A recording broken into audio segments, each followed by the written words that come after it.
দুই সপ্তাহের মধ্যেই যেন বদলে গেছে শেরি বাংলার ছবিটা। হোম অফ ক্রিকেটে নতুন রং লেগেছে।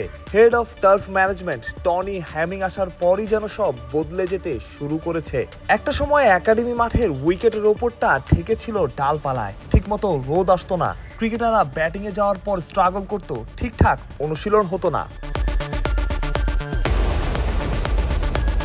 সেই সব গাছ কেটে পরিষ্কার করা হয়েছে, যেন এতদিন গামিনী ডি সিলভা দেখেও কিছু দেখেননি।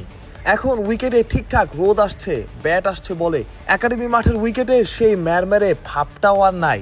অর্থাৎ যেমন উইকেট অনুশীলনে ব্যাটাররা চায়, ঠিক তেমন উইকেটই। সবই হয়েছে হ্যামিংয়ের নির্দেশে।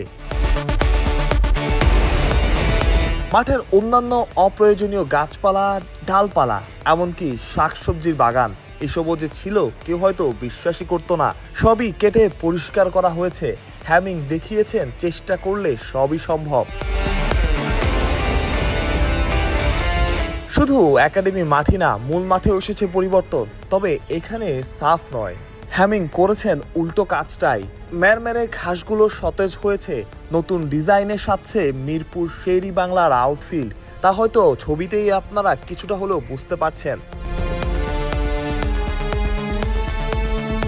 17 দিনের ছুটিতে শ্রীলঙ্কা গিয়েছিলেন গামিনী, তার ফেরার সময় হয়ে এলো বলে। আর মাঝে মাত্র 2 দিন। গামিনী এসে কে বিশ্বাস করতে পারবেন যে মিরপুর তিনি রেখে গিয়েছিলেন? দেখবেন ঠিক উল্টোটাই। বাহরুজ প্রত্যয়, বিডি ক্রিক টাইম।